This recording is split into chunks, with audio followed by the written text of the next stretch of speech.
तो क्या बीजेपी को राम मंदिर के मुद्दे से फ़ायदा हो सकता है इलेक्शन में? क्या इसके साथ बीजेपी की सीटें बढ़ सकती हैं? तो आज उसी पे बात करेंगे। जस्ट देखिए, इसका आंसर क्लियरली नो है। बीजेपी को राम मंदिर के मुद्दे का फ़ायदा कहाँ पे हो सकता है सबसे ज़्यादा? एक है उत्तर प्रदेश, एक है बिहार, उसके बाद है मध्य प्रदेश और राजस्थान। ये सिर्फ 4 स्टेट हैं जहाँ पे बीजेपी को राम मंदिर के मुद्दे का फ़ायदा हो सकता है। तो अगर आप इसके बीच में जाके देखेंगे तो आपको पता चलेगा कि ऑलरेडी राजस्थान में बीजेपी ने सब सीटें जीती थी, एमपी में बीजेपी ने सब सीटें जीती थी, यूपी में बीजेपी ने ऑलमोस्ट 80% सीटें जीती थी और बिहार में भी बीजेपी ने जिस सीटों पे लड़ी और गठबंधन के साथ पूरी की पूरी सीटें लड़ी थी। तो अब इसने जीतने की चीज़ें कितनी बचती है? एक सिंपल चीज़ है, अगर कैलकुलेट कर लोगे तो यूपी में ज़्यादा से ज़्यादा 10 सीटें बढ़ सकती है बेस्ट पॉसिबल केस में। उसके बाद में बिहार में सीटें बढ़ सकती हैं, तो बिहार में सीटें नहीं बढ़ सकती है अगर महागठबंधन साथ में लड़ जाए तो। एमपी में सीटें बढ़ सकती है, नहीं, एमपी में सीटें नहीं बढ़ सकती। क्या राजस्थान में सीटें बढ़ सकती है? नहीं बढ़ सकती। अब हम दूसरे मुद्दे के बारे में बात करेंगे। 2019 में बीजेपी ने सीटें क्यों जीती थी इतनी? बीजेपी ने 2019 में सीटें इसलिए जीती थी क्योंकि पुलवामा अटैक हुआ था। गोदी मीडिया ने एक माहौल बना दिया था। तब गोदी मीडिया की रियलिटी सबके सामने नहीं थी, यूट्यूब उतना फेमस नहीं था, यूट्यूब पे न्यूज़ ज़्यादा लोग देखते नहीं थे। जनरली न्यूज़ तभी गोदी मीडिया पे ही देखी जाती थी। आपको पता होगा कि कैसे एबीपी न्यूज़, आज तक, अर्नब गोस्वामी, जी न्यूज़ ने कैसा माहौल बनाया था। और तब वो जो वोटिंग थी वो धर्म के नाम पे नहीं थी। तब भक्त भी उतने गोबर दिमाग के नहीं थे, वो एक थोड़े नॉर्मल थे, वो मोदी के भक्त थे। अब वो क्लियर कट पूरे के पूरे गंदे वाले बन गए हैं, लेकिन फिर भी। तो उस माहौल की वजह से बहुत सारी ऐसी सीट थी जहाँ पे बीजेपी नहीं जीतने वाली थी पर जीत गई, जैसे कर्नाटका में, बंगाल में, उसके बाद में बिहार में, यूपी में, इवन एमपी में कई सारी सीटें ऐसी थी जो बीजेपी सिर्फ पुलवामा की वजह से जीती। उन टोटल सीटों का फ़ायदा कम से कम 40 से 50 सीटों का था। तेलंगाना में 3 सीटें जीती थी, उड़ीसा में सीटें जीती थी। एक माहौल बनाया था कि मोदी युग पुरुष है करके। अगर पुलवामा नहीं होता तो मोदी उसी टाइम पे 220-230 पे जाने वाले थे, लेकिन नहीं गए। अब सेम चीज़ यहाँ पे नहीं होते हुए दिख रही है। मंदिर बनाने से बीजेपी को फ़ायदा नहीं हो सकता है, पर अगर मंदिर के साथ कुछ ख़राब घटना हो जाए, जैसे दंगे भड़क जाए, जैसे कि कोई बॉम्ब स्फोट हो जाए, कोई आतंकवादी घटना हो जाए मंदिर के रिलेटेड, तभी बीजेपी को वोट मिल सकता है। सिर्फ मंदिर के उद्घाटन से कोई वोट नहीं मिलेगा, उसको वोट जो है वही मिलेगा। बीजेपी का 20 से 25% का एक अपना वोट है। पहले जो 18% था उसमें नए कुछ टक्के ऐड हुए हैं, वो मिला के 25% हो जाता है। लेकिन उसके आगे भी पूरा का पूरा फ्लोटिंग वोट है। उसी फ्लोटिंग वोट के कारण बीजेपी को लास्ट टाइम 37% वोट मिला था, जो पुलवामा की वजह से हुआ था। एक बहुत बड़ा तबका जिसने मोदी को 2014 में वोट दिया था, यूथ का तबका, ये they are completely angry with Modi.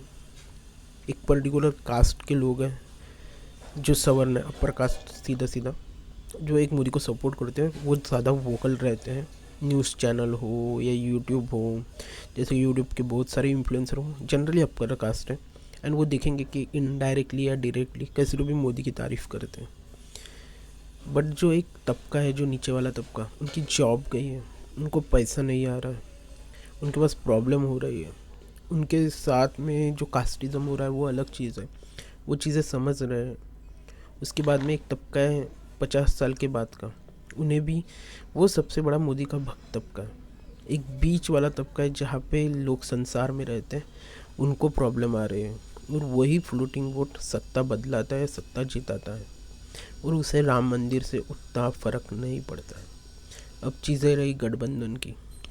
अगर इंडिया अलायंस कम्प्लीटली लड़ जाता है तो बंगाल में शायद से बीजेपी को 2 या 3 सीटों से ज़्यादा सीटें नहीं मिल सकते, वो पॉसिबल ही नहीं है।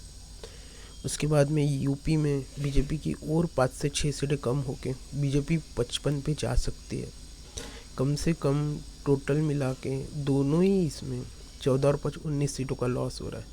कर्नाटक में बीजेपी की सीटें जो 25 थी, वो सीधा सीधा कम होकर बीजेपी की सीटें 10 पे आ सकती है। टोटल हुई 29 सीटें। हरियाणा में वन साइड मारा था, वो सीटें कम हो जाएगी क्योंकि जाट वहाँ पे एक बहुत बड़ी पॉपुलेशन है जो नाराज है। उसके बाद एमपी, राजस्थान, छत्तीसगढ़ में कम से कम 4 से 5 सीटें तो आराम से 10 सीटें कम हो रही है क्योंकि कांग्रेस का वोट परसेंट बड़ा है।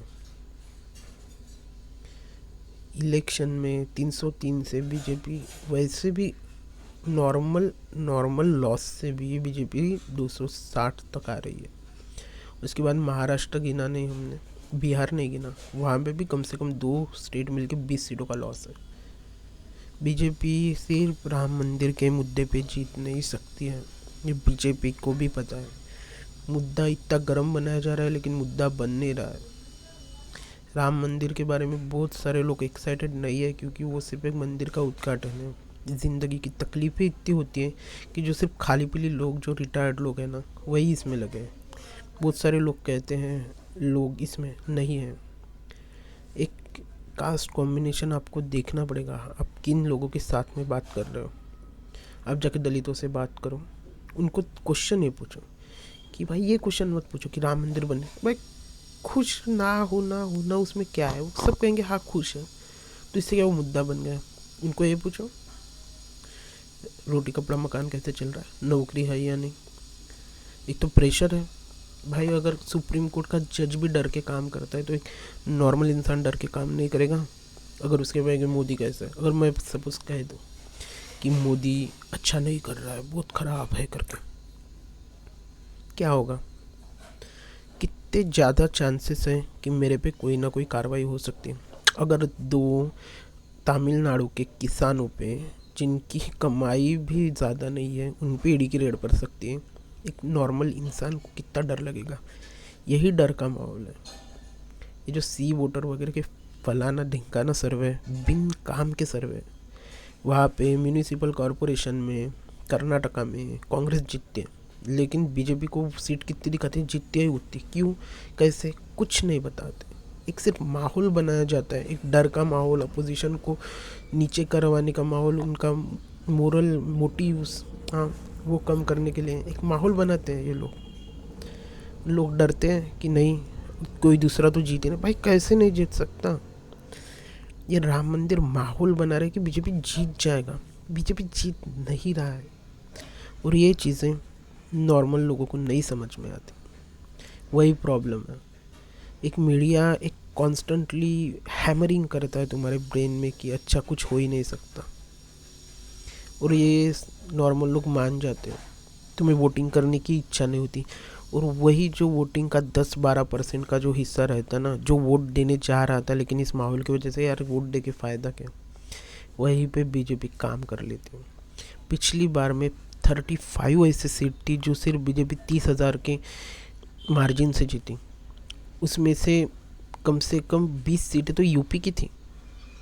वो मार्जिन जो 10,000 से कम वोटों का था वो ऐसी 10 से 12 सीटें थी।